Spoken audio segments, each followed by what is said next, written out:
Brasília, o que eu vivenciei foi uma guerra civil, não vivenciei um manifesto. O manifesto estava tranquilo até um certo momento que o choque chegou e a cavalaria chegou. Quando a cavalaria e o choque chegou, o estado foi guerra civil. E para defender os alunos, uma parte dos manifestantes viraram carros para dificultar a entrada da cavalaria no pátio, no gramado do Planalto, e acharam fogo. Só que por orientação dos coordenadores do evento, que o pessoal do sindicato, eles pararam de fazer isso, só que a polícia entrou em forma agressiva e começou a atacar bombas e tiros, e oprimir gás de pimenta e spray de gás de pimenta, e desce helicóptero para espalhar gás mais rápido e encurrala criança, porque no manifesto não tinha só os professores, não tinha só os alunos, tinham os filhos desses professores, tinham os filhos desses servidores, tinha gente lá, cara, de 70, 60 anos que estava apanhando para aluno não ser preso. Eu vi uma servidora da Rural apanhar de cacetete por causa de um aluno que eles iam prender. Ela entrou na frente, apanhou, foi presa para o aluno poder fugir. Eu vi o outro que quase quebrou a mão parando o cacetete que ia bater na cara de uma aluna. E a aluna já estava coada na parede. Isso eu acho que marca qualquer pessoa. E não marca no sentido de tipo, foi algo que eu fui atrás. Não, a gente não foi atrás. A gente foi fazer um manifesto pacífico. Estava pacífico até a própria polícia começar a atacar. E nós também fomos a Brasília umas 3 vezes protestar, pedir mudança e tudo mais. A mídia só mostrou o que ela queria, que foi a partezinha do pessoal revidando a agressão que vinha por parte da polícia, porque eu, como pessoa que foi nas manifestações, que estava vendo que estava sendo pacífica e do nada acontecia um boom e começava a revolta do povo, eu pude ver que muitas das vezes era a polícia que começava a afrontar as pessoas que estavam na linha de frente da ocupação, e ninguém tem sangue de barata, sabe? Passava na televisão e nos rádios, na mídia no geral. Eu acho que eles estavam tentando, colocando tudo como se fosse uma coisa ruim, sabe? Como se fosse vagabundagem, o pessoal que não quer nada. Mas não era isso, dava pra ver que tinha um propósito, e a minha mãe estava sempre conversando com a gente em casa, comigo mais do que com eles. Mas a gente percebia que não era aquilo que estava querendo. Eles estavam querendo mostrar uma coisa que não era de verdade. Eu nunca vi um cenário de guerra, porque a gente aqui no Rio, nessa segunda votação, né, porque teve a primeira, por isso nós ocupamos, aí teve a segunda votação. Vocês foram pra Brasília? Porventura, fomos pra Brasília. Porventura, quando a gente estava lá em Brasília, depois de um circo pegar fogo, não vou entrar em detalhes, que foi uma praça de guerra, eu vi pessoas muito feridas, seriamente, pessoas com a tripa da perna, como eu tava te falando, saindo pra fora. Era muita gente passando mal, muita gente com sangue, muito sangue. Assim, foi lixo. Foi gás, assim, cada esplanada, rua de esplanada de ministério tinha veículo pegando fogo. Então foi uma praça de guerra. Mas a gente aqui no Rio já estava vindo de umas batalhas já pesadas também, porque a gente estava toda semana tendo uma mobilização, e a gente estava indo pro centro do Rio de Janeiro. Do impeachment mesmo, né? Vindo pesado, foi uma parada pesada. Teve uma vez que eu saí daqui de manhã e o carro da polícia estava ali na frente. Pô, fiquei maluco, cara. Eu saí correndo, porque eu achei que o cara ia me perseguir. Então a gente via esse estresse. E aí, porra, o cara sai daqui, o cara te bota dentro, some contigo. E aí? Não, sobre o dia que vocês acordaram achando que era... Caralho, esse filho da puta pulou da cama. Eu tava... Não tava dormindo, né? Eu tava... meio acordado. Sonâmbulo, né? Não, aquele estado que a gente vivia, meio... meio a meio. Esse filho da puta acordou pulando, cara, da cama e balbuciando alguma merda. E eu, caralho, saí correndo atrás dele, porque ele saiu do quarto. Vou me explicar o que aconteceu. Eu botei a garrafa no meu pé, e aí eu me espreguicei e bati com o meu pé na garrafa. Aí eu falei, caralho, a polícia tá invadindo, porque ela caiu. Aí eu acordei desesperado.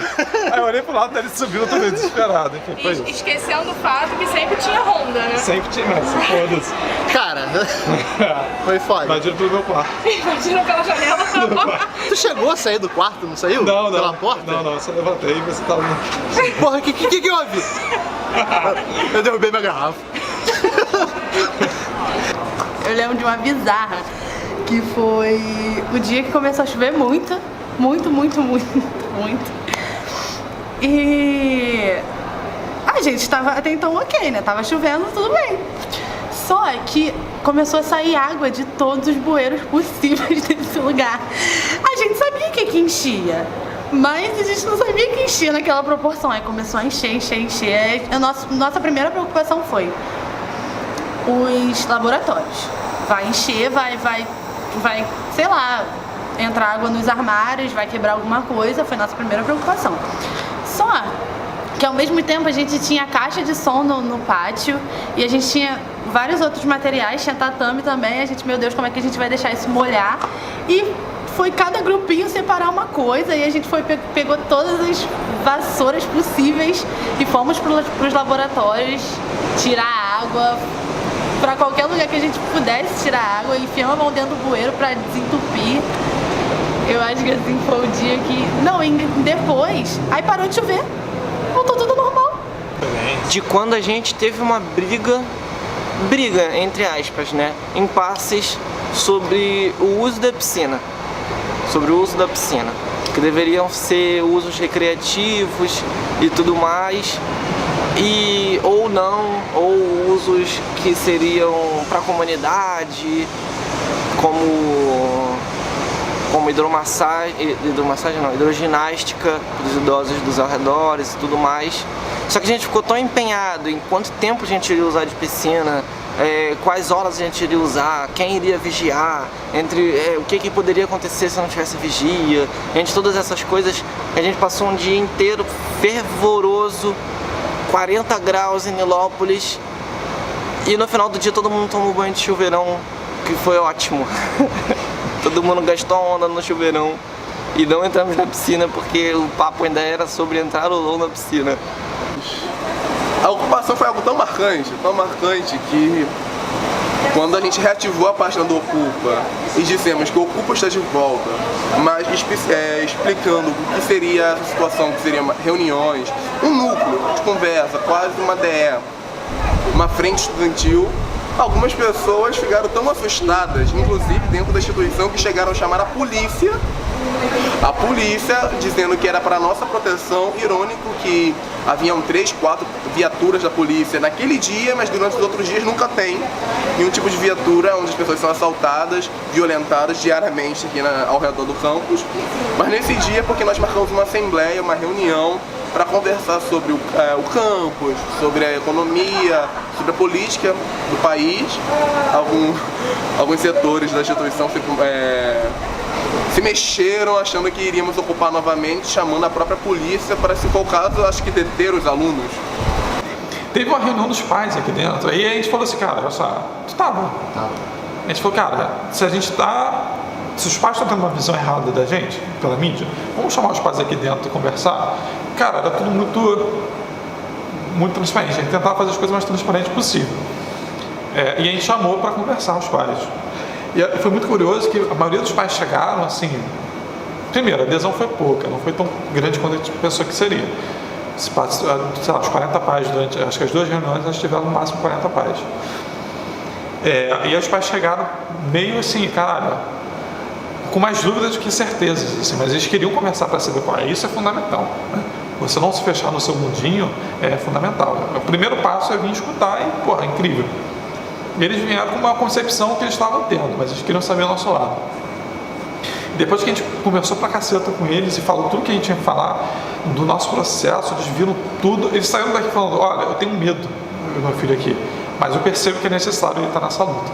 Todos os pais, todos, foi unânime assim, olha, eu tenho muito medo do meu filho, mas eu percebo que ele tem que estar nisso porque a escola dele está em risco, né? A escola dele, a escola do filho dele. Cara, isso foi muito marcante também. Eu lembro que foi um choro coletivo.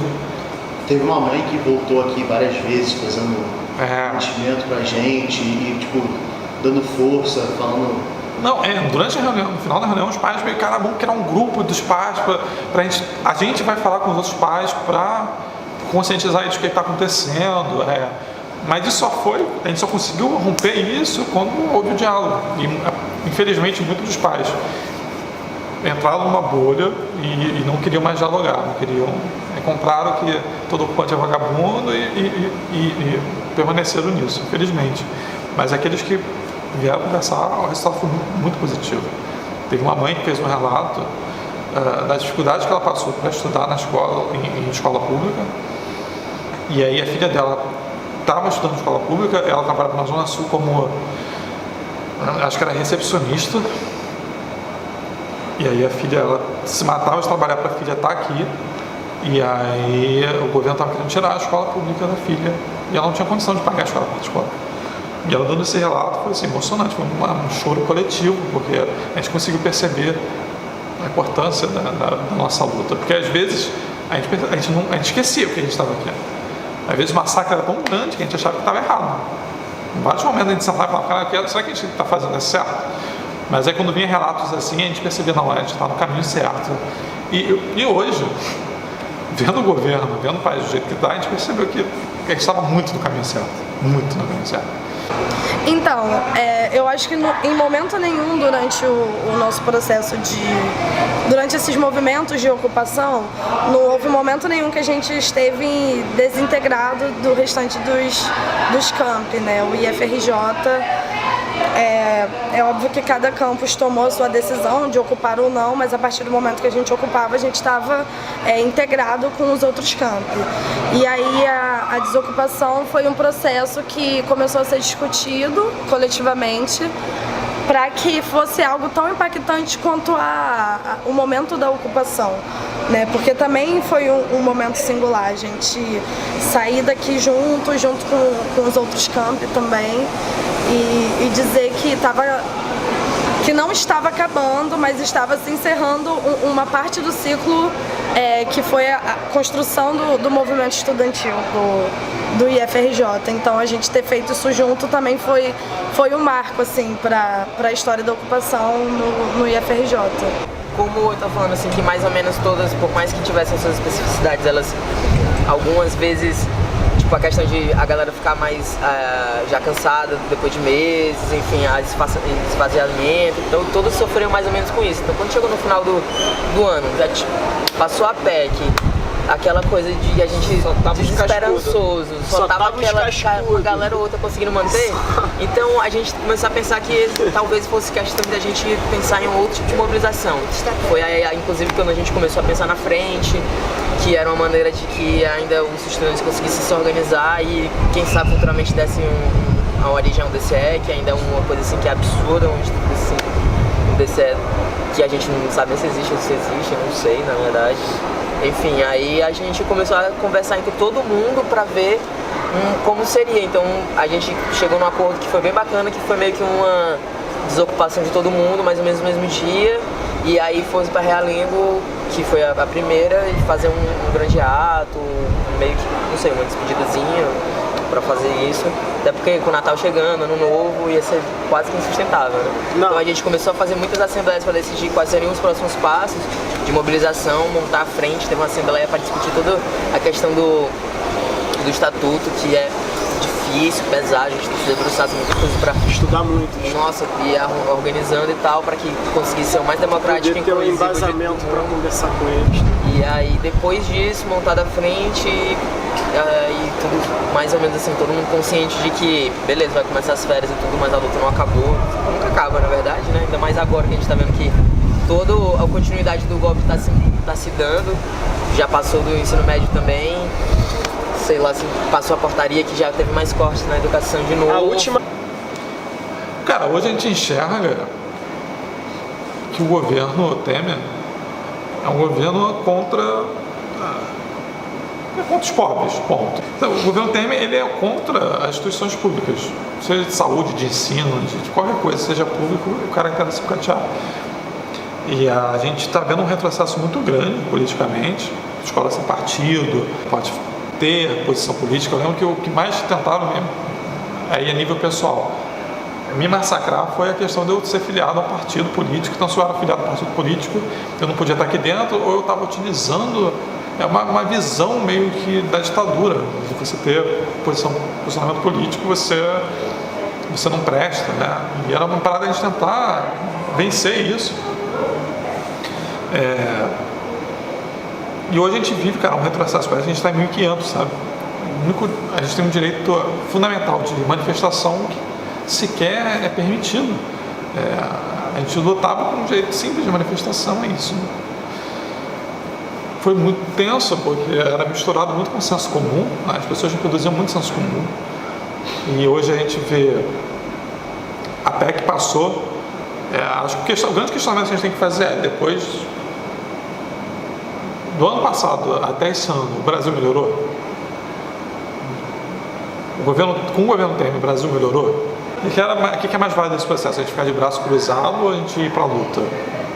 É que a gente está perdendo nossas escolas, a gente está perdendo nossos hospitais, a gente está perdendo tudo, cara. A gente está perdendo tudo. A gente não tem mais perspectiva. Qual é a perspectiva que você tem no Brasil melhorar?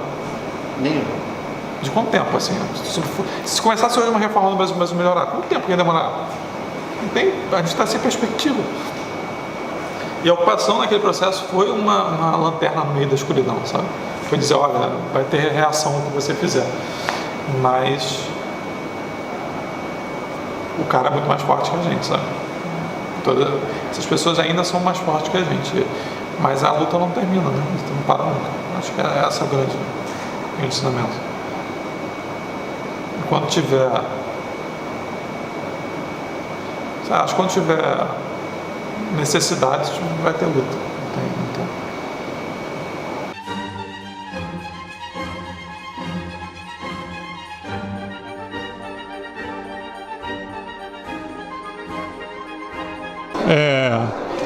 Você esteve na ocupação? Sim. Você gostou? Sim. Por que você gostou? Porque na ocupação a gente tem meio que liberdade. Os alunos, não os diretores que comandam a escola. Só que tiramos esqueci. Os diretores e colocando os alunos sendo os diretores. Então, os alunos que mandam na escola, a gente tem liberdade para ir na piscina, fazer tudo o que quiser. Você gostou disso?